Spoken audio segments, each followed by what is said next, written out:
class, what is class, how to create class, that we will see. But what is class? It is nothing but a structure, a blueprint or template. You can specify it as any term. Okay, so it can be a template, it can be a blueprint, it can be a structure for creating objects. Okay, so whenever we are saying that a class, we हम जब class create करते हैं, that means उसमें हम basically सिर्फ कुछ information देने वाले हैं, बट उस इंफॉर्मेशन में एग्जैक्टली exactly क्या होगा, इंफॉर्मेशन में एग्जैक्टली exactly सिर्फ और सिर्फ आपका डेटा रहेगा कि आपको क्या डेटा सेव करना है। ठीक है, एक्चुअली डेटा वहां पे कुछ नहीं होता। एक्चुअल डेटा कब होगा, जब आप ऑब्जेक्ट्स क्रिएट करते हो उस क्लास के, तब एक्चुअल डेटा हम क्रिएट करते हैं। तो ये हमेशा आपका लॉजिकल एंटिटी रहेगा, फिजिकल एंटिटी नहीं है। फिजिकल एंटिटी मतलब इसके लिए कोई भी मेमोरी एलोकेशन नहीं होता है जब तक आप इसमें इस क्लास के ऑब्जेक्ट्स क्रिएट नहीं करते हो। तो हमने देखा था कि there are two types of classes, user defined classes and built in classes. User defined classes जब जो अभी तक हम क्रिएट करते आ रहे थे वो सारे यूजर डिफाइंड क्लासेस है। बिल्ट इन क्लासेस जैसे हमने स्कैनर क्लास यूज किया था, वैसे लाइब्रेरी क्लासेस ऑलरेडी है, जावा प्रोवाइड करता है, उन सबको हम बोलते हैं बिल्ट इन क्लासेस। ये भी हमने देखा था कि स्ट्रक्चर ऑफ अ क्लास, एक क्लास में क्या क्या हो सकता है। एक क्लास में फील्ड्स होते हैं, मेथड्स होते हैं, कंस्ट्रक्टर्स होते हैं, ब्लॉक्स होते हैं, नेस्टेड क्लास या इंटरफेसेस भी होते हैं। ठीक है, सो इसमें से नॉट कंपल्सरी कि सब कुछ होना चाहिए, बट क्लास कैन कंटेन। ठीक है, ये कैन कंटेन है, मतलब क्लास में हम ये सब कुछ लिख सकते हैं। It is not that it is all these are compulsory parts, no, सारे कंपल्सरी नहीं है। इसमें से जो आपको चाहिए वो आप क्लास के अंदर लिख सकते हो। ठीक है, now we will see what are the rules for creating a class. जैसे हमने रूल्स देखे थे वेरिएबल नेम देने के लिए, ठीक है, वैसे ही मतलब जावा आइडेंटिफायर्स के लिए, वैसे ही क्लासेस के क्रिएट करने के कुछ रूल्स है। तो जब भी आपको क्लास क्रिएट करना है ये रूल्स आपको फॉलो करने होते हैं। Main thing is always we have to use class keyword, जो हमेशा डिनोट करता है, बताता है कंपाइलर को कि आप क्लास लिख रहे हो। ठीक है, then the name of the class should start with upper case letter. ये बहुत इंपॉर्टेंट है, जब भी आप क्लास नेम देते हो वो क्लास नेम आपका अपर केस लेटर से स्टार्ट होना चाहिए। कभी भी आप लोअर केस लेटर से स्टार्ट नहीं करोगे, हमेशा क्लास का नेम अपर केस लेटर से ही स्टार्ट होगा। और जो जावा आइडेंटिफायर्स के लिए हमने रूल्स देखे थे, जैसे कि कुछ नंबर, न्यूमेरिकल डेटा आप वहां पे ऐड कर सकते हो, दो ही सिंबल्स आप ऐड कर सकते हो, जैसे कि अंडरस्कोर या फिर डॉलर साइन, यही सिर्फ आपको अलाउड है। अगर आपको मल्टीपल कैरेक्टर्स का नेम देना है तो आप वो दे सकते हो कैमल केस में। कैमल केस में मतलब first letter of each and every word should be capital. ठीक है, कैमल केस में भी आप दे सकते हो, बट हमेशा क्लास का नेम अपर केस लेटर से ही स्टार्ट होगा।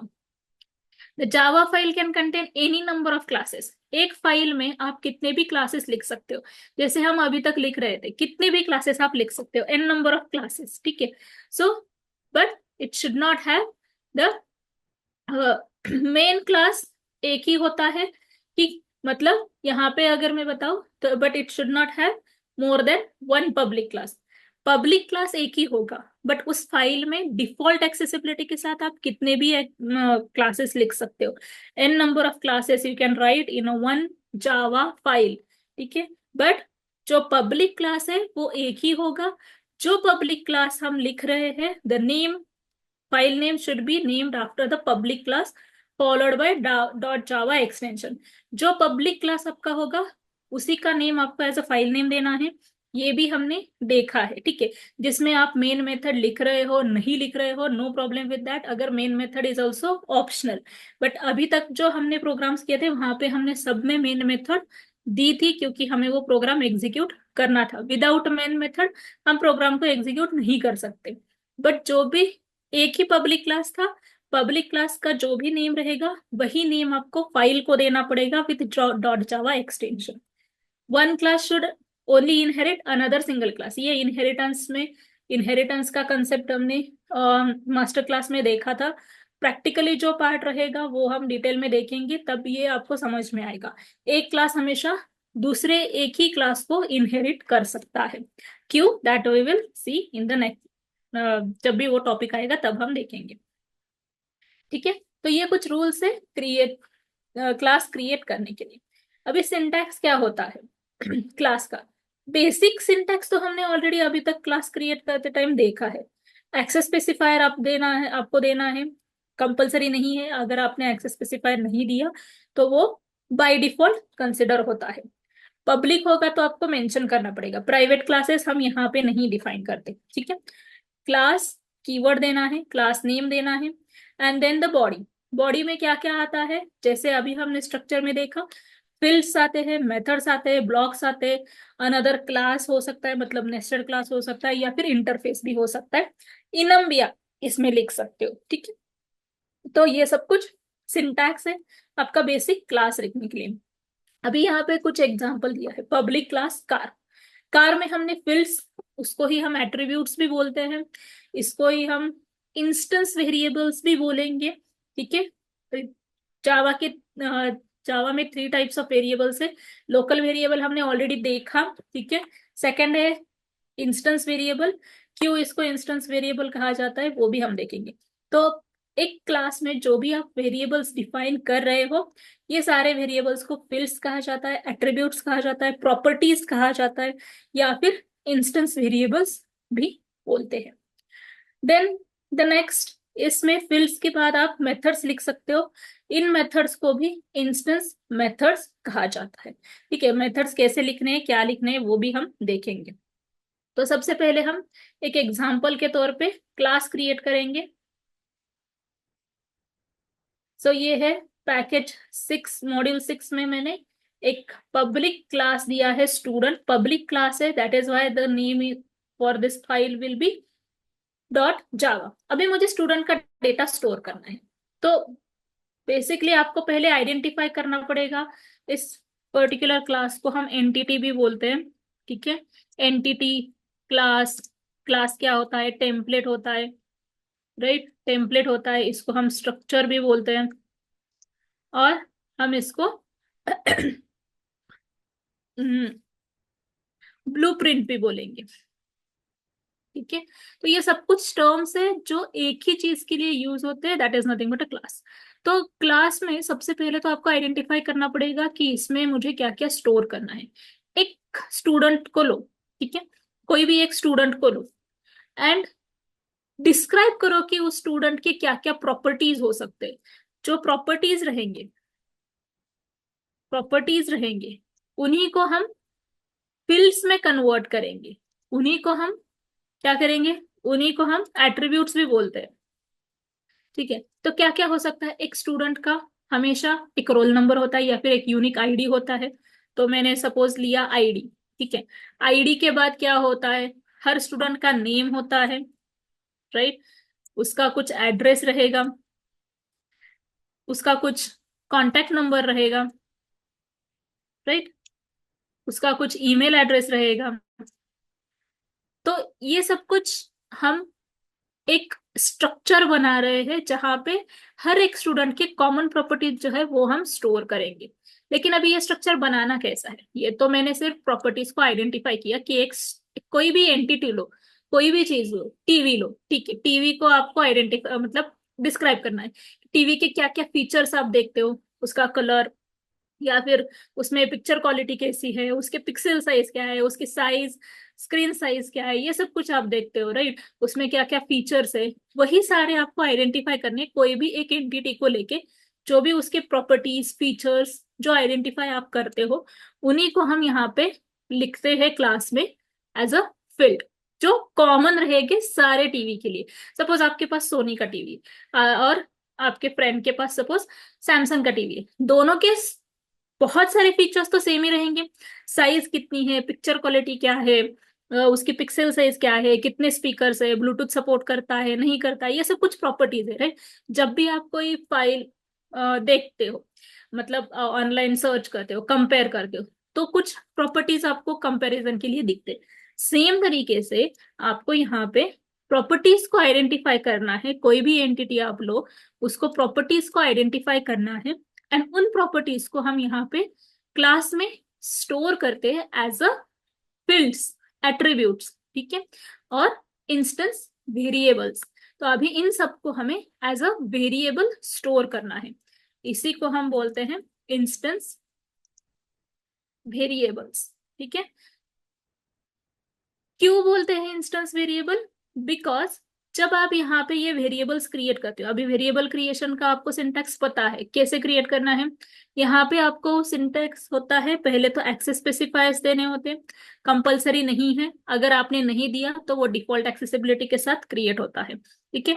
अगर आपको जो हमने 4 देखे थे एक्सेस स्पेसिफायर, उसमें से कुछ भी आप ले सकते हो, प्राइवेट ले सकते हो, पब्लिक ले सकते हो, प्रोटेक्टेड ले सकते हो, and default as it is रख सकते हो, ठीक है। तो आपको वेरिएबल्स को अच्छी तरह से आइडेंटिफाई करना है कि कौन से वेरिएबल को मुझे एक्सेस किस तरीके से देना है, या जैसे कि मुझे ये आईडी है, आईडी मुझे सबके लिए एक्सेसिबल रखना है सपोज, ठीक है। जैसे कि आधार कार्ड का नंबर है, सबको एक्सेसिबल रहता है, राइट। आधार कार्ड अगर आपका है तो आपको आधार कार्ड के नंबर से आपको आइडेंटिफाई किया जा सकता है, right, that is a unique identity. वैसे ही पैन कार्ड का नंबर है, पैन कार्ड का नंबर भी यूनिक रहता है, सबके लिए अलग अलग रहता है, किसी का नंबर सेम नहीं रहता, राइट। तो वो आईडी है, you are getting identified by that unique ID, right. तो वैसे ही उसको अगर आपको सबको एक्सेस देना है आप दे सकते हो।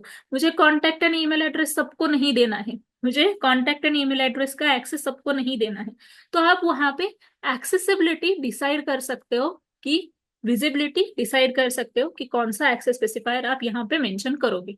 हमने चारों देखे हैं ऑलरेडी, राइट। तो इन सबको हम वेरिएबल्स में कन्वर्ट करते हैं। कैसे है? तो आईडी मुझे करना है पब्लिक एक्सेसिबिलिटी, पब्लिक आईडी हमेशा इंटीजर में होता है, या फिर आप लॉन्ग में कंसिडर करो, स्ट्रिंग में कंसिडर करो, जो भी डेटा टाइप आपको देना है वो डेटा टाइप आपको यहाँ पे मेंशन करना है, ठीक है। तो I am considering it should be string, ठीक है। तो ये मैंने पब्लिक एक्सेसिबिलिटी के साथ आईडी फील्ड डिफाइन की, ठीक है। तो ये स्ट्रक्चर में मैंने सबसे पहला कॉलम जो है वो ऐड किया आईडी। सेकंड है नेम, अभी नेम भी मुझे सबको एक्सेसिबल रखना है, तो मैं इसको भी पब्लिक स्ट्रिंग नेम देती हूँ, एट द एंड सेमीकोलन दिया। एड्रेस है, एड्रेस मुझे सबके लिए एक्सेसिबल नहीं रखना है, मैं सिर्फ इस क्लास में जो भी सॉरी इस पैकेज में जो भी मेंबर्स है उसको एक्सेसिबल रखना चाहती हूँ। तो हम यहाँ पे एड्रेस को मेंशन करेंगे only string address, that means it is with the default accessibility, right. ये पब्लिक है मतलब ये कहीं से भी एक्सेस हो सकता है, एड्रेस है जो आप सिर्फ और सिर्फ इसी पैकेट से एक्सेस कर सकते हो, कॉन्टेक्ट जो है वो भी मुझे रखना है, मैंने यहाँ पे स्ट्रिंग दिया है, कोई प्रॉब्लम नहीं है, आपको जो देना है आप दे सकते हो, बट स्ट्रिंग क्यों, most of the time integer double वगैरह अगर आपको लेना है तो ऐसी चीजों के लिए डिफाइन करो जहाँ पे कोई मैथमेटिकल कैलकुलेशन हो रहा है, ठीक है।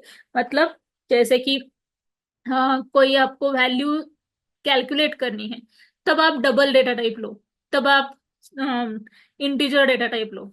बाकी सबके लिए आपने स्ट्रिंग भी ले लिया तो भी कोई प्रॉब्लम नहीं है, बिकॉज इसको आप एज इट इज स्टोर कर सकते हो, क्योंकि स्ट्रिंग में कॉम्बिनेशन रहता है सबका, राइट। तो स्ट्रिंग भी आप यूज कर सकते हो। अभी ईमेल एड्रेस जो है वो ईमेल एड्रेस मुझे कॉन्फिडेंशियल रखना है, सबको नहीं दिखाना है, that means I want it should be accessible only within the same class. तो only within the same class के लिए हम क्या यूज करते हैं? Private access specifier. So string का यूज करेंगे यहाँ पे भी, क्योंकि ईमेल एड्रेस कॉम्बिनेशन रहता है, तो यहाँ पे स्ट्रिंग ही डेटा टाइप मैंने दिया। सो ये हमने सब कुछ क्रिएट किया, क्या किया? क्रिएट किया, मेंबर्स को आइडेंटिफाई किया, प्रॉपर्टीज को आइडेंटिफाई किया, फील्ड्स डिफाइन किए, ठीक है। एंड ये सिर्फ और सिर्फ ये जैसे मैंने बोला कि क्लास एक लॉजिकल एंटिटी है, फिजिकल नहीं है, ठीक है। तो ये सिर्फ एक स्ट्रक्चर क्रिएट करता है, दैट इज वाई इन सब के लिए कुछ मेमोरी एलोकेशन नहीं होगा। कब तक नहीं होगा? जब तक आप इस क्लास का ऑब्जेक्ट नहीं क्रिएट करते हो, एंड दैट इज वाई ये सिर्फ एक स्ट्रक्चर है, इसको वैल्यू हम असाइन कर सकते हैं यूजिंग ऑब्जेक्ट, इसको मेमोरी एलोकेशन ऑब्जेक्ट के लिए ही होगा, तो इसकी वजह से इन सबको हम बोलते हैं इंस्टेंस वेरिएबल्स। इंस्टेंस मतलब ऑब्जेक्ट।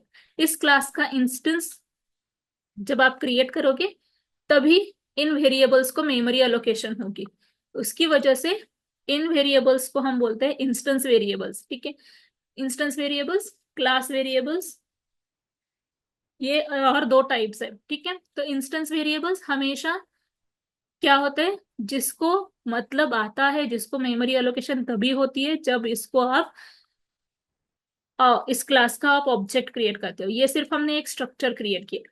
ओके, सो ये properties, fields, attributes, instance variables हमने डिफाइन की। नाउ हर एक स्टूडेंट का कुछ बिहेवियर होता है, राइट? उस बिहेवियर को हम बोलते हैं, बिहेवियर अगर आपको डिफाइन करना है तो बिहेवियर हम डिफाइन करते हैं,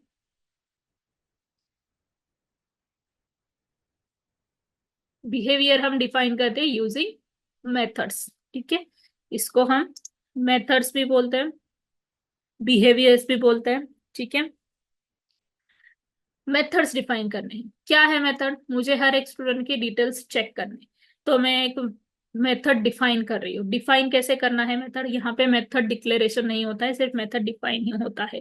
तो मेथड के लिए हम देखेंगे नेक्स्ट पार्ट, तो उसमें आपको समझ में आ जाएगा कि मेथड्स कैसे क्रिएट करने हैं। जब आपको मेथड्स का पार्ट पता होंगे तब डिटेल में आपको समझ में आएगा। अभी के लिए सिर्फ इतना कंसिडर करो कि मेथड लिखना कैसा है। तो यहाँ पे मैंने मेथड लिखा है एक, जिसको देना है return type and name of a method. ठीक है, नेम ऑफ अ मेथड हमेशा स्मॉल केस लेटर से स्टार्ट होता है। मैंने मेथड लिखा प्रिंट डेटा। इस प्रिंट डेटा में मुझे ये सारी जो चीजें, सारे वेरिएबल्स के वैल्यूज जो है वो प्रिंट करने हैं। तो मैंने एक system dot out dot println statement लिखा, और इसमें मैंने डेटा दिया आईडी, आईडी प्लस कॉन्केट कर रही हूँ slash n name is equals to, name के बाद मुझे देना है नेम वेरिएबल की वैल्यू। ठीक है, इसके बाद मुझे देना है स्लैश एन एड्रेस वेरिएबल की वैल्यू।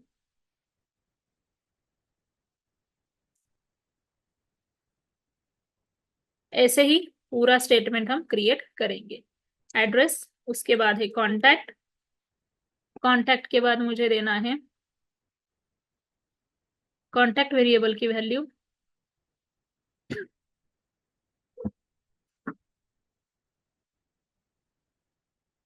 स्लैश इन कॉन्टैक्ट के बाद मुझे देना है ईमेल एड्रेस। इक्वल्स टू के बाद मैं ईमेल की वेरिएबल की वैल्यू डिस्प्ले करना चाहती हूँ। ठीक है, तो ये मैंने किया, ये मेरा प्रिंट स्टेटमेंट है। तो ये मेथड को भी हम बोलते हैं इंस्टेंस मेथड। ये भी मेथड का सिर्फ हमने एक स्ट्रक्चर बनाया है। इस स्ट्रक्चर को, इन वेरिएबल्स को वैल्यू कब आएगी? जब आप इंस्टेंस क्रिएट करोगे, मतलब जब आप ऑब्जेक्ट क्रिएट करोगे तभी इस वेरिएबल्स को वैल्यू सेट होगी, राइट? तो सब वेरिएबल्स को वैल्यू तभी सेट होने वाली है, तो इस मेथड को भी मतलब तभी आएगा जब ऑब्जेक्ट क्रिएट होगा। इस मेथड को भी मेमोरी एलोकेशन तभी होगा जब इसका ऑब्जेक्ट क्रिएट होगा। ठीक है, तो ये भी आपका एक सिर्फ और सिर्फ लॉजिकल एंटिटी है, मतलब ये सिर्फ हमने लॉजिकली प्रिंट मेथड लिखा है।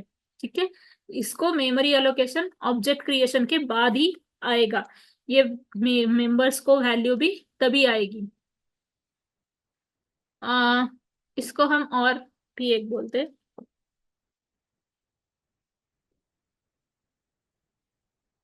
मेंबर्स भी बोलते हैं। ठीक है, इंस्टेंस मेंबर्स भी बोलते हैं, या फिर मेंबर मेथड्स भी बोलते हैं, मेंबर फंक्शन भी बोलते हैं। अगर कहीं कहीं जगह पे आपको ये टर्म्स आए तो कंफ्यूज नहीं होना है, सबके लिए एक ही, अलग अलग टर्म्स बट ये एक ही है। ठीक है, तो अभी हम देखेंगे कि ऑब्जेक्ट क्या होता है। N object is an instance of a class. Instance है जो ऑब्जेक्ट हम क्रिएट करते हैं उसको इंस्टेंस कहा जाता है, ठीक है। It represents entity that possesses the characteristics defined with in its class. मतलब हर एक ऑब्जेक्ट के लिए जो भी कैरेक्टरिस्टिक्स, जो भी प्रॉपर्टीज आप डिफाइन करते हो, ये होती है, ठीक है। जब भी ये प्रॉपर्टीज हमने डिफाइन की है, ठीक है, ये फील्ड्स जो है, एट्रीब्यूट्स जो है, उसको कहा जाता है, ये सारे प्रॉपर्टीज ये स्पेसिफिक ऑब्जेक्ट में आते हैं, ठीक है। When a class is instantiated an object is created occupying memory space. जब क्लास का इंस्टेंस आप क्रिएट करते हो, ऑब्जेक्ट क्रिएट करते हो, तभी उसको मेमोरी एलोकेशन होती है, तभी वो ऑब्जेक्ट के लिए मेमोरी एलोकेशन होती है। मेमोरी एलोकेशन कैसी होगी? तो each object has its own state मतलब के फील्ड्स, ठीक है, values of instance variables and behaviour मतलब methods defined in a class. तो हर एक ऑब्जेक्ट का खुद का अलग मेमोरी स्पेस रहेगा। उस मेमोरी स्पेस में जो आपने ये स्ट्रक्चर डिफाइन किया है, उस स्ट्रक्चर के हिसाब से सारे वेरिएबल्स अलग रहेंगे। इस मेंबर मेथड्स को भी अलग रखा जाएगा, ठीक है। इसको स्टेट्स भी कहते हैं, मैं यहाँ पे वो भी मेंशन करती हूँ, स्टेट्स, ठीक है। एंड इसको बिहेवियर कहा जाता है। तो स्टेट्स का एक कॉपी एंड बिहेवियर का copy, each and every object will have its own copy of these two, ठीक है। सबका अलग अलग कॉपी रहता है, सबके मेमोरी स्पेसेस अलग अलग रहेंगे। क्यों मेमोरी स्पेसेस अलग अलग रहेंगे? ऐसे नहीं होता है ना कि अभी ये स्टूडेंट है, ये स्टूडेंट का डेटा मुझे स्टोर करना है। आपने एक स्ट्रक्चर बनाया, सिंपल कोई भी स्ट्रक्चर आप बना रहे हो, तो वो स्ट्रक्चर में डेटा आपको डालना है, तो वो डेटा तो अलग अलग रहेगा। किसी का डेटा सेम तो नहीं होता, राइट? किसी का डेटा सेम तो नहीं होता है। जैसे कि सपोज मुझे एक एक्सेल फाइल, एक टेबल बनाना है स्टूडेंट का, ठीक है। मैंने एक एक्सेल ओपन किया, कंसिडर करो कि मैंने एक एक्सेल शीट ओपन की। इस एक्सेल शीट में मैंने दिए पहले तो कॉलम के वैल्यूज। क्या है? सबसे पहला मेरा कॉलम आईडी है, बाद में नेम है, बाद में एड्रेस है, ठीक है। मैंने अभी के लिए इतने ही लिए। तो ये मैंने एक स्ट्रक्चर क्रिएट करके रखा, उसके बाद में इसके अंदर डेटा फीड करूंगी, राइट। सो 101 एक आईडी है, उसका नेम कुछ तो है, ठीक है, उसका एड्रेस कुछ तो है, करेक्ट। उसके बाद में और एक डेटा ऐड करती हूँ, दूसरा डेटा। ऐसे में स्टूडेंट की लिस्ट क्रिएट करते जाऊंगी, राइट। सो स्टूडेंट की लिस्ट जब क्रिएट होती है, तो आपको यहाँ पे जब भी आप ये स्ट्रक्चर बनाते हो, तो ये जो हमने मेंशन किया है, ये नथिंग बट हमने क्या किया, आपका एक स्ट्रक्चर बनाया क्लास में। अभी उसमें मुझे ये डेटा ऐड करना है, तो ये हम नथिंग बट क्रिएट करेंगे ऑब्जेक्ट्स, ठीक है। तो ये है आपके ऑब्जेक्ट्स। ये पहला ऑब्जेक्ट है जिसमें डेटा है आपका, क्या डेटा है? पहला डेटा है ये आईडी, नेम एंड एड्रेस। ये पहला डेटा है पहले ऑब्जेक्ट के लिए।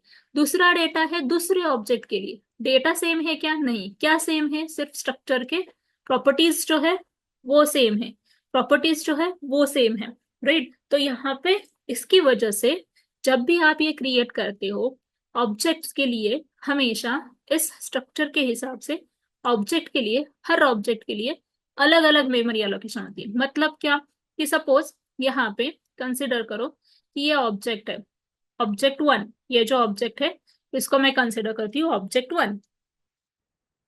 इस ऑब्जेक्ट वन के लिए मेमोरी एलोकेशन होने वाला है।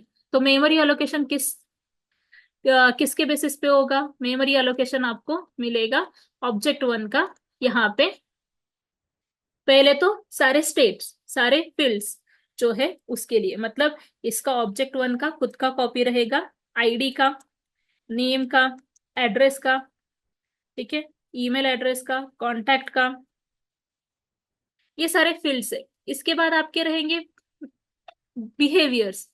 तो बिहेवियर में क्या क्या आ सकता है? बिहेवियर में प्रिंट डेटा मेथड हमने लिखा है, right. So print data method यहाँ पे हम लेंगे प्रिंट डेटा एंड स्टोर करेंगे। तो ये आपका है एक्चुअली, क्या है? ये वेरिएबल्स है एंड ये मेथड है। तो ये ऑब्जेक्ट वन के लिए मेमोरी एलोकेशन हुआ। यहाँ पे तो सिर्फ मैंने एक ही लिखा है, मल्टीपल भी हो सकते हैं, ठीक है। तो जितने भी वेरिएबल्स रहेंगे, जितने भी मेथड्स रहेंगे, इन सबके लिए अलग अलग मेमोरी एलोकेशन होगा। ऑब्जेक्ट वन के बाद ऑब्जेक्ट टू हमने लिया, तो ऑब्जेक्ट टू के लिए सेम स्ट्रक्चर है, सिर्फ क्या है, उसमें जो डेटा स्टोर होने वाला है वो अलग है। That is why object two के लिए मेमोरी एलोकेशन अलग रहेगा। स्ट्रक्चर वही है, मेंबर्स वही रहेंगे, वेरिएबल्स वही रहेंगे, मेथड्स वही रहेगी, सिर्फ जो मेमोरी एलोकेशन होने वाला है वो अलग अलग रहेगा। ठीक है, मेमोरी एलोकेशन हर ऑब्जेक्ट के लिए अलग रहेगा। उसमें आपको ये कंपार्टमेंट्स मिलेंगे, इसके अंदर आपको वैल्यूज स्टोर करने होते हैं। ठीक है, दैट इज वाई ये मेमोरी एलोकेशन डिपेंड करता है आपके वेरिएबल्स के टाइप्स, जो आपने डेटा टाइप्स जो दिए हैं उसके ऊपर। ठीक है, तो दैट इज वाई यहाँ पे जो भी सारे जितने भी ऑब्जेक्ट्स आप क्रिएट करोगे, एक क्लास के आप मल्टीपल ऑब्जेक्ट्स क्रिएट कर सकते हो, उन सारे ऑब्जेक्ट्स के लिए अलग अलग मेमोरी एलोकेशन होगा। सिर्फ उसमें ये जो स्ट्रक्चर है वो सेम रहेगा। ठीक है, यही पार्ट यहाँ पे बताया है। Each object has its own state and behaviour. ठीक है, it has own state and behaviour, and इन्हीं सारे ऑब्जेक्ट्स के लिए मेमोरी स्पेस वो देता है। एंड दैट इज वाई हम बोलते हैं कि आपका ऑब्जेक्ट क्रिएट करने के बाद ये जो आपका मेमोरी स्पेस एलोकेशन होता है, that is why objects are physical entity. Physical entity, ठीक है, ये फिजिकल एंटिटी है। क्यों है फिजिकल एंटिटी? बिकॉज इसके लिए मेमोरी एलोकेशन होता है। ये सिर्फ जब आप सिर्फ एक स्ट्रक्चर क्रिएट करते हो तब उसके मेमोरी एलोकेशन नहीं होता। दैट इज वाई उसको हम सिर्फ लॉजिकल एंटिटी बोलते हैं। And class is always logical entity and objects are always physical entity. ठीक है, सो ऑब्जेक्ट में क्या क्या आता है? स्टेट्स आते हैं। क्या आते हैं states? State it is represented bye attributes of an object. ठीक है, it is also reflects the properties of an object, right? तो ये क्या प्रॉपर्टीज है आपके ऑब्जेक्ट की, वो आप डिफाइन कर रहे हो। बिहेवियर में क्या क्या आता है? It is represented by the methods of an object. ठीक है, जैसे अभी हमने क्रिएट किया। And it also reflects the response of an object to other objects. आप यहाँ पे बिहेवियर में कुछ कोई भी बिहेवियर्स मतलब कोई भी मेथड्स ऐड कर सकते हो। Identity, it gives a unique name to an object and enables it to interact with other objects. Identity, हमेशा आपको ऑब्जेक्ट को एक नेम देना होता है जो उसको यूनिकली आइडेंटिफाई कर सके। जो नेम हम ऑब्जेक्ट के मेमोरी स्पेस को देते हैं, राइट? मेमोरी स्पेस एलोकेशन होता है, वहां पे भी आपको एक नेम देना होता है। जैसे वेरिएबल नेम हम देते हैं, वैसे ही ऑब्जेक्ट को एक नेम देना होता है जो मेमोरी एलोकेशन के लिए हेल्प करता है। ठीक है, तो ये है ऑब्जेक्ट। तो अभी ऑब्जेक्ट क्रिएशन का सिंटैक्स क्या है, कैसे क्रिएट करेंगे object? So to create an object of a class named class, ठीक है, तो जब भी आप ऑब्जेक्ट क्रिएट करते हो the following can be written. कभी भी आप जो भी क्लास का ऑब्जेक्ट क्रिएट करना चाहते हो तो यहाँ पे इस तरीके से ऑब्जेक्ट क्रिएट होता है। आपको क्लास का नेम देना है जो अपर केस लेटर से स्टार्ट होता है, उसके बाद ऑब्जेक्ट का नेम देना है, उसके बाद इक्वल टू करके न्यू कीवर्ड देना है, एंड फिर हम यहाँ पे सेम क्लास का नेम देके ब्रैकेट्स देते हैं। ये नथिंग बट कंस्ट्रक्टर कॉल करते हैं हम। कंस्ट्रक्टर्स भी हम इसमें देखने वाले हैं। ठीक है, तो न्यू कीवर्ड यहाँ पे बहुत इंपॉर्टेंट होता है क्योंकि new keyword is the one who is going to allocate the memory space. Memory new keyword से ही आपको अलोकेशन होती है, without new keyword memory allocation नहीं होगी। So in Java, we can initialize object in three ways: by reference variable, by method, and by constructor. तो यहाँ पे ऑब्जेक्ट क्रिएट करके एक दिखाया है, वैसे ही हम ऑब्जेक्ट क्रिएट करके देखेंगे आपके स्टूडेंट क्लास का जो अभी हमने क्रिएट किया है। सो आप सेम क्लास में भी मेन मेथड लिख के कर सकते हो या फिर सेपरेट कर सकते हो। मैं अभी आपको सेपरेट बताती हूँ। अलग अलग भी आप क्रिएट कर सकते हो। मैंने यहाँ पे और एक क्लास क्रिएट किया, स्टूडेंट डेमो। अभी जब भी आपको ऑब्जेक्ट्स क्रिएट करने हैं तब आप मेन मेथड का यूज करेंगे। ठीक है, क्योंकि हमें एप्लीकेशन को एग्जीक्यूट करना है, दैट इज वाई हमें मेन मेथड लगेगी एग्जीक्यूशन के लिए। तो अभी हम यहाँ पे स्टूडेंट क्लास का ऑब्जेक्ट क्रिएट करते हैं। स्टूडेंट, मैंने नेम दिया S1 is equals to new, के बाद हमें फिर से स्टूडेंट देना है, कंस्ट्रक्टर कॉल करना है, दैट ओके। ठीक है, अभी इस S1 ऑब्जेक्ट को आप किस किस तरीके से क्या क्या एक्सेसिबल रहता है, अभी इस S1 के लिए जब आपने न्यू कीवर्ड यूज किया तो इसके लिए ऐसी एक मेमोरी स्पेस अलोकेट हो गई। ये ऑब्जेक्ट वन है, इस ऑब्जेक्ट वन को मैंने नेम दिया S1। ठीक है, तो इस तरीके से मेमोरी स्पेस अलोकेट हो गई।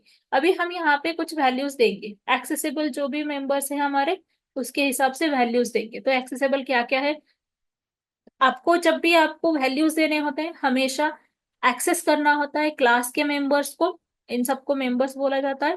ठीक है, तो वेरिएबल्स को एक्सेस करना है या मेथड्स को एक्सेस करना है, आपको यूज करना पड़ता है dot operator. Using object use the dot operator. ठीक है, जब डॉट देते हो तो आप यहाँ पे वेरिएबल्स देख सकते हो या उसमें दिए हुए मेथड्स भी दे सकते हो। ये जो मेथड्स आपको यहाँ पे दिख रहे हैं ये सारे ऑब्जेक्ट क्लास के मेथड्स हैं, वो बाय डिफॉल्ट सारे क्लासेस में आते हैं। ठीक है, तो एड्रेस एक्सेसिबल है हमारा, कॉन्टैक्ट नंबर एक्सेसिबल है, आईडी एक्सेसिबल है, नेम एक्सेसिबल है, सिर्फ और सिर्फ हमारा ईमेल एक्सेसिबल नहीं है क्योंकि हमने उसको प्राइवेट दिया हुआ है।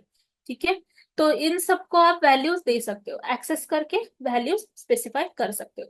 तो मैंने S1 को आईडी दिया 101। दैट मीन्स जो S1 ऑब्जेक्ट के लिए मेमोरी, सॉरी ये स्ट्रिंग में है हमारा डेटा, तो इसको मैं देती हूँ S101। स्ट्रिंग का डेटा है तो डबल कोट्स में देना पड़ेगा। अभी S1 ऑब्जेक्ट के लिए जो मेमोरी एलोकेशन हुई है उसमें आईडी फील्ड के लिए जो भी मेमोरी एलोकेशन हुई है वहां पे ये डेटा जाके स्टोर हो जाएगा। तो आईडी के लिए जो भी मेमोरी एलोकेशन हुई है वहां पे जाके वो डेटा स्टोर हो जाएगा S101, इस तरीके से। ठीक है, वैसे ही नेम के लिए मेमोरी एलोकेशन हमें नेम देना है इसका, S1 डॉट नेम एक्सेस किया, इज इक्वल टू करके मैंने नेम दिया। ठीक है, तो S1 ऑब्जेक्ट के लिए जो नेम है, फील्ड है, उस नेम फील्ड के लिए जो मेमोरी एलोकेशन हुई है वहां पे जाके वो डेटा स्टोर हो जाएगा। ठीक है, एज इट इज स्टोर हो। तो ये सिर्फ और सिर्फ इसी ऑब्जेक्ट के लिए एक्सेस करेगा, इसी ऑब्जेक्ट का डेटा एक्सेस करेगा, इसी ऑब्जेक्ट के लिए डेटा स्टोर करेगा, बाकी किसी ऑब्जेक्ट के लिए नहीं। हम हर एक ऑब्जेक्ट को अलग अलग ऑब्जेक्ट के नेम से आइडेंटिफाई कर सकते हैं। ठीक है, तो वैसे ही मैंने यहाँ पे एड्रेस दिया,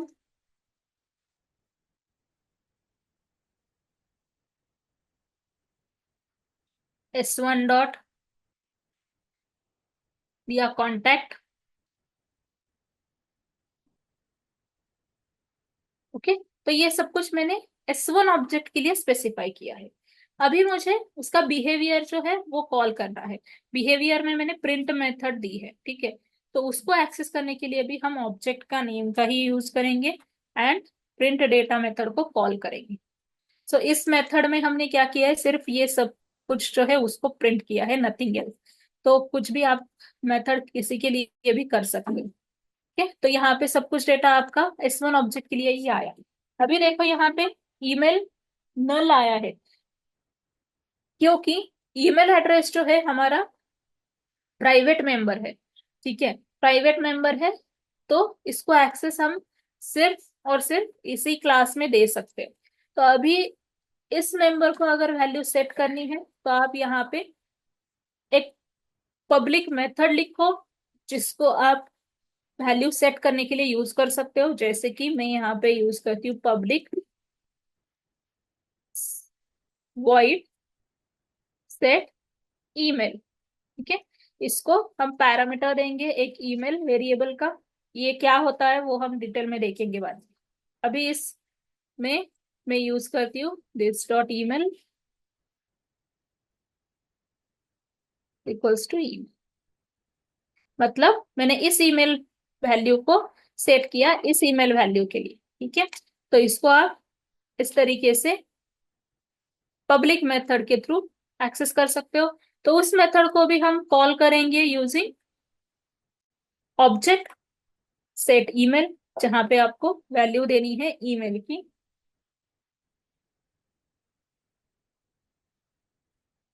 ये मैंने वैल्यू दी है। ठीक है, तो ये सब कुछ हमने S1 ऑब्जेक्ट के लिए सेट किया। अभी मैं फिर से इसको एग्जीक्यूट करती हूँ तो देखो आपको वैल्यू नल की जगह पे जो हमने वैल्यू सेट की वो मिल रही है। तो प्राइवेट मेंबर अगर है तो आप उसके लिए एक मेथड लिखो। ये मेथड पब्लिक मेथड होना चाहिए क्योंकि उसको एक्सेसिबल बाहर से कहीं से भी होना चाहिए। इस मेथड को भी हम इंस्टेंस मेथड ही बोलते हैं क्योंकि ऑब्जेक्ट के थ्रू ही आपको इसको कॉल करना होता है। ठीक है, तो ये सारे इंस्टेंसेस इस तरीके से सारे ऑब्जेक्ट्स आप क्रिएट कर सकते हो। अलग अलग ऑब्जेक्ट्स, मल्टीपल ऑब्जेक्ट्स आप क्रिएट कर सकते हैं।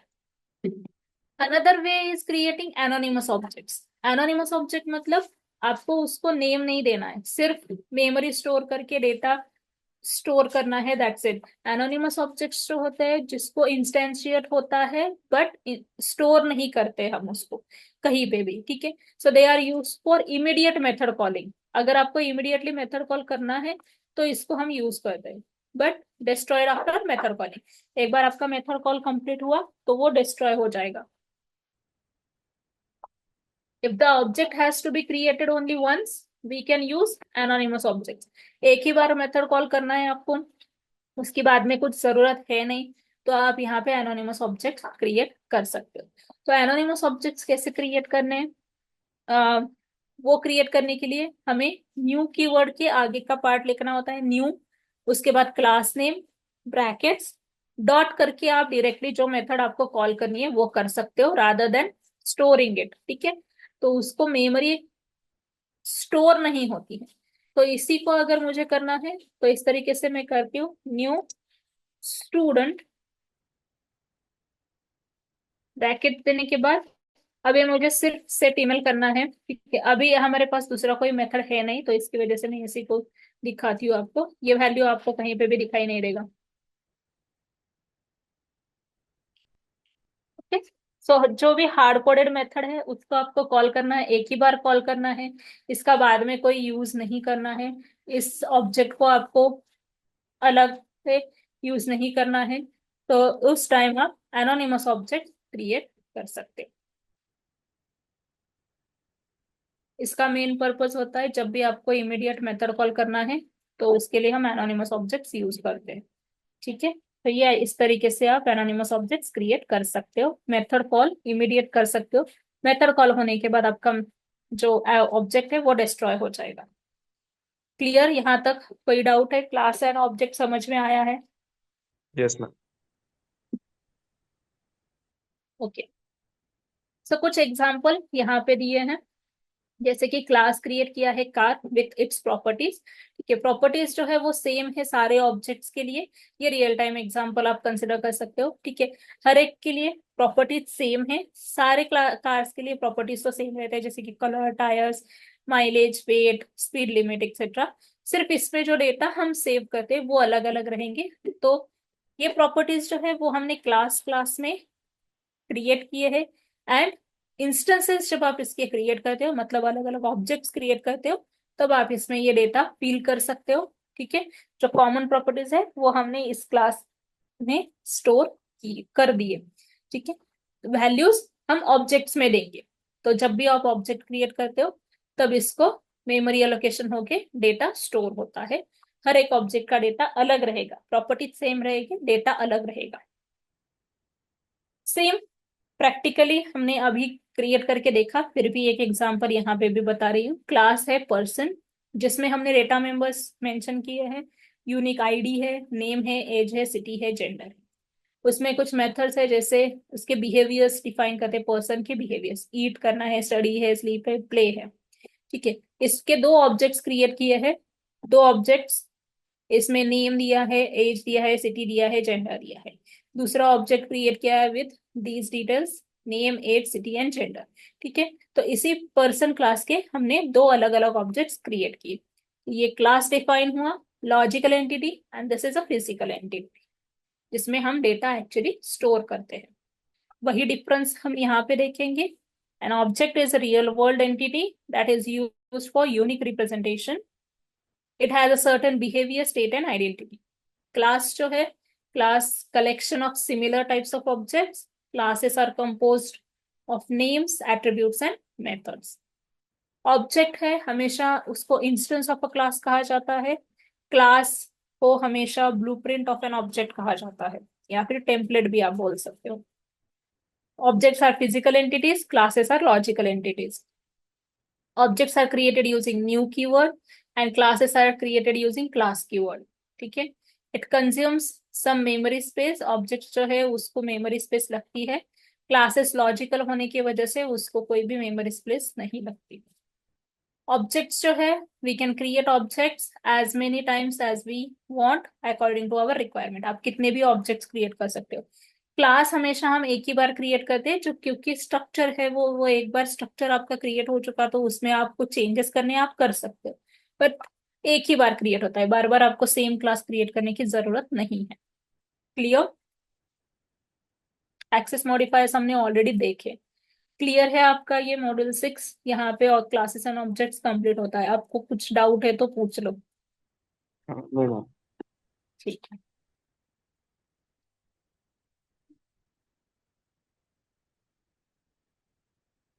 तो ये एक्सेस मॉडिफायर्स हमने ऑलरेडी देखे हुए हैं। नॉन एक्सेस मॉडिफायर्स का पार्ट हम बाद में पढ़ने वाले हैं। ठीक है?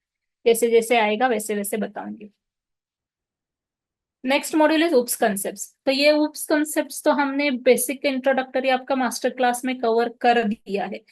I will quickly revise it. OOPs concept में ऑब्जेक्ट ओरिएंटेड प्रोग्रामिंग प्रिंसिपल्स होते हैं। जावा में 4 पैराडिगम्स है। Abstraction, encapsulation, inheritance and polymorphism. इन सबको हमने डिटेल में देखा है। एब्स्ट्रैक्शन मास्टर क्लास आपका हो चुका है, तो इसमें मैंने ये एग्जांपल के साथ एक्सप्लेन किया हुआ है। ठीक है। तो एब्स्ट्रैक्शन में हम एक्चुअली वर्किंग जो है, इंटरनल वर्किंग जो है वो हाइड करते हैं, इम्प्लीमेंटेशन हाइड करते हैं। क्या शो करते हैं? जो भी इंपॉर्टेंट पार्ट है वही शो करते हैं सिर्फ। तो एब्स्ट्रैक्शन का रियल टाइम एग्जांपल है एटीएम, कॉफी मशीन। ठीक है। एंड एब्स्ट्रैक्शन हम जावा में एब्स्ट्रैक्ट क्लासेस एंड इंटरफेसेस के थ्रू अचीव करेंगे। डिटेल में ये हमारा नेक्स्ट पार्ट में है। हर एक टॉपिक में प्रैक्टिकली कैसे करना है ये हम देखेंगे। Encapsulation is nothing but we are binding code and data together in a class. Class is an example of encapsulation, जहां पे हम methods and variables को एक ही entity के अंदर bind करते हैं। दूसरा encapsulation में बेसिक रियल टाइम एग्जांपल है कैप्सूल, जिसमें मल्टीपल जो भी मेडिसिन है उसको कंबाइन किया जाता है सिंगल मेडिसिन में, सिंगल कैप्सूल में, राइट। इनकैप्सुलेशन अचीव करते हैं हम यूजिंग एक्सेस मॉडिफायर्स, जो अभी हमने किया। Access modifier, private data members and public access, public methods to access this private members, जिसको हम गेटर सेटर मेथड्स और एक्सेसर म्यूटेटर मेथड्स भी बोलते हैं, जो अभी हमने यहाँ पे क्रिएट किया। एक प्राइवेट मेंबर है, इसको अगर हमने इसको हम outside of this class access नहीं कर सकते, इसकी वजह से हमें एक पब्लिक मेथड लगेगी। उस मेथड को setter method and getter method आप यूज कर सकते हो।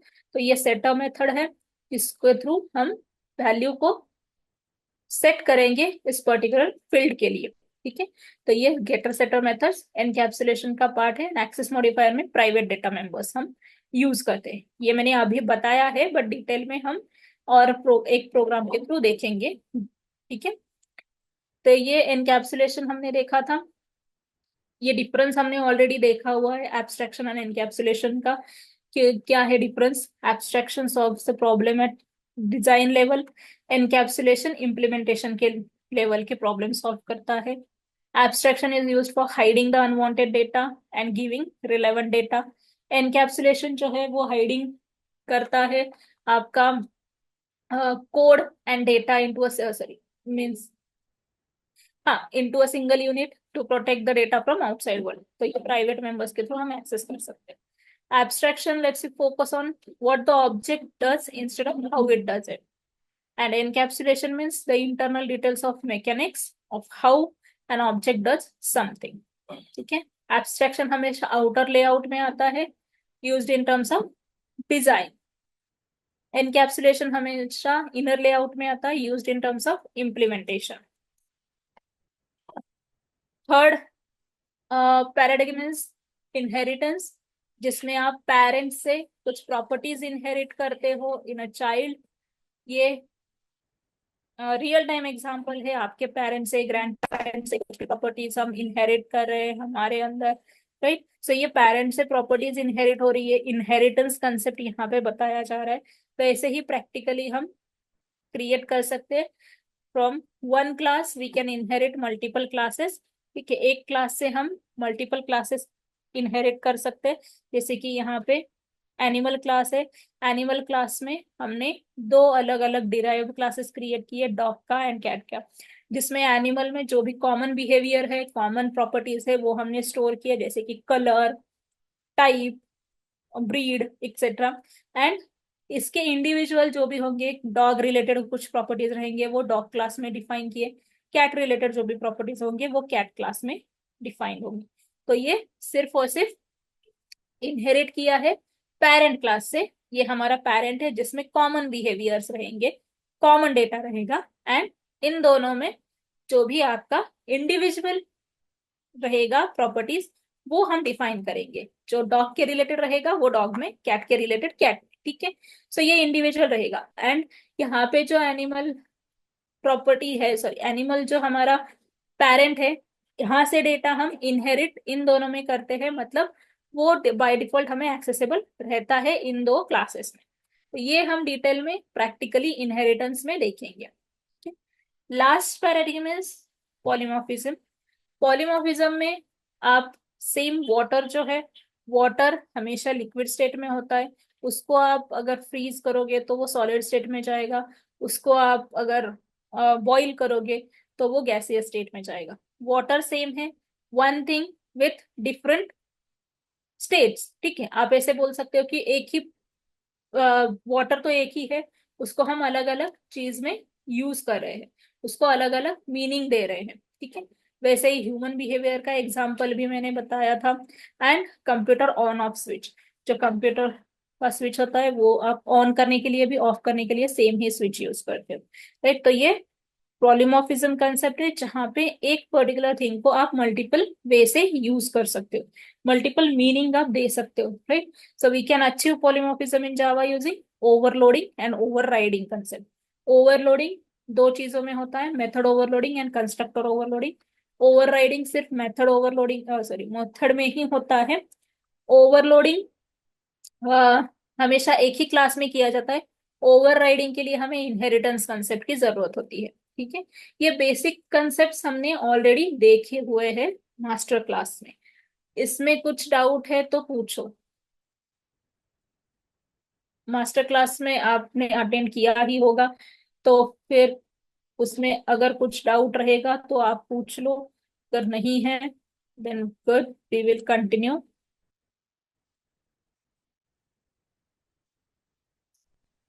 मैम मास्टर क्लास की रिकॉर्डिंग होगी क्या? किसकी रिकॉर्डिंग? मास्टर क्लास की एक्चुअली मैं अटेंड नहीं कर पाया था। वो तो आपको सर से पूछना पड़ेगा। ओके। ठीक है, आप कोऑर्डिनेटर से पूछ लो, शायद हुई होगी। अगर नहीं हुई है तो वो प्रोवाइड करने वाले नहीं करने वाले मुझे पता हो, accordingly I will take that concept again. वैसे तो मैंने अभी क्विकली रिवाइज तो कर लिया है, अगर आपको और डिटेल में जैसे उस दिन बताया था वैसे चाहिए तो मैं और एक बार एक्सप्लेन कर सकती हूँ, कोई प्रॉब्लम नहीं। Okay ma'am.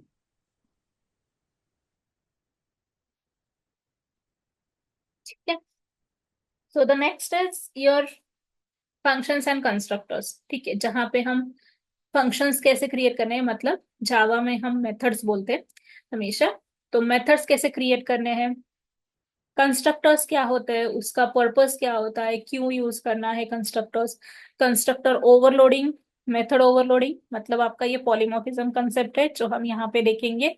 एंड इसके साथ साथ static variables, methods and blocks, ये भी हम इसी मॉड्यूल में देखेंगे। ठीक है, सो सबसे पहले तो मेथड क्या होती है। So method is a way to perform a task.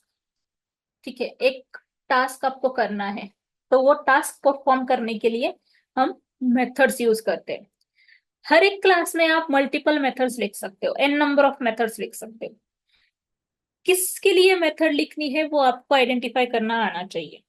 Method हमेशा एक ब्लॉक ऑफ कोड होता है। ब्लॉक ऑफ कोड मतलब कुछ लाइंस ऑफ कोड आप लिखते हो, कलेक्शन ऑफ स्टेटमेंट्स आप लिखते हो, सेट ऑफ कोड लिखते हो।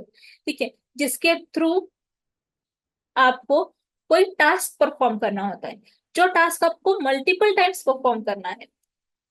तो हर बार वो मेथड लिखने की जरूरत नहीं होनी चाहिए। जो भी मल्टीपल स्टेटमेंट्स आप हर बार लिखोगे, रिपीटेटिव जो लिखने वाले हो, उसको आप एक ही मेथड में लिख दो, सो दैट हम रीयूजेबिलिटी अचीव कर सकते हैं आपके कोड की। तो एक बार आपने लिख दिया उस सारे ब्लॉक ऑफ कोड को, स्टेटमेंट्स को, एक मेथड बना दिया, तो वो मेथड आप कितने भी बार कॉल कर सकते हो। मेथड आपको एक ही बार लिखनी है, but you can use it many times, in number of times, कितने भी बार उसको आप यूज कर सकते हो, कॉल कर सकते हो। We do not require to write code again and again. ये अवॉइड करने के लिए हम उस सारे कोड को एक मेथड में कन्वर्ट कर देते हैं। ठीक है। इसकी वजह से क्या होता है कि आपका मॉडिफिकेशन अगर आपको करना है कहीं पे, तो वो आप इजीली कर सकते हो। एज वेल एज अगर आपको कुछ रीडेबिलिटी, मतलब आपको कुछ फाइंड करना है, अगर मैंने कोड लिखा है, मुझे स्क्वायर करना है एक नंबर का, तो स्क्वायर मुझे मल्टीपल टाइम्स करना है। ठीक है, तो वो कोड मैंने बहुत जगह पे लिख दिया, एंड मुझे एक चेंज करना है, वैल्यू स्क्वायर की जगह पे क्यूब करनी है। ठीक है, तो वो स्क्वायर की जगह पे क्यूब करने के लिए मुझे जितनी बार भी मैंने वो मेथड, सॉरी, जितने बार भी मैंने वो स्टेटमेंट्स लिखे, उन सारे जगह पे जाके मुझे चेंजेस करने पड़ेंगे, एंड वो कोड मुझे फाइंड करने के लिए वो रीडेबल नहीं होगा अच्छे से। राइट, सो उसमें अगर उसकी जगह पे अगर हम मेथड लिखते हैं, तो मेथड में हम इजीली मॉडिफाई कर सकते हैं, एंड आपको इजीली वो मेथड अवेलेबल भी होती है, इजीली आप उसको आइडेंटिफाई भी कर सकते हो, फाइंड भी कर सकते हो, so readability will be increased. Right, so just by adding or removing chunk of code, you can do the modification very easily. ठीक है, so method is executed only when we call or invoke it. जब आप call करते हो तभी method execute होती है, otherwise नहीं होती। अगर आपने कॉल नहीं किया तो वो सिर्फ एज इट इज रहेगी, उसको कुछ भी हाथ नहीं लगाएगा, कुछ नहीं होगा, वो आपको कुछ भी आउटपुट नहीं देगी जब तक आप उसको कॉल नहीं करते हो। ठीक है, कॉल को हम इनवोक भी बोलते हैं। जैसे अभी हमने मेथड डिफाइन की थी, उसका सिंटैक्स है, एक्सेस स्पेसिफायर देना है, उसके बाद रिटर्न टाइप होगा। रिटर्न टाइप मतलब आपकी मेथड कुछ रिटर्न करने वाली है, एज अ आउटपुट देने वाली है, जो हमें बाद में लगने वाला है, वो उसको हम रिटर्न टाइप बोलते हैं। ठीक है, मेथड का नाम रहेगा, एंड इसके अंदर ब्रैकेट है, ब्रैकेट के अंदर जो भी आप देते हैं उसको पैरामीटर्स कहा जाता है, या फिर आर्ग्यूमेंट्स कहते हैं। तो उसमें भी आप कितने भी पैरामीटर्स दे सकते हो, n number of parameters are there. ये कर्ली ब्रेसेस हमें देने होते हैं, इस नेम के बाद हमें सेमीकोलन नहीं देना है, इसको मेथड हेडर बोला जाता है, एंड जो कर्ली ब्रेसेस के अंदर आप कोड लिखते हो उसको मेथड सिग्नेचर बोला जाता है, या फिर मेथड बॉडी बोला जाता है।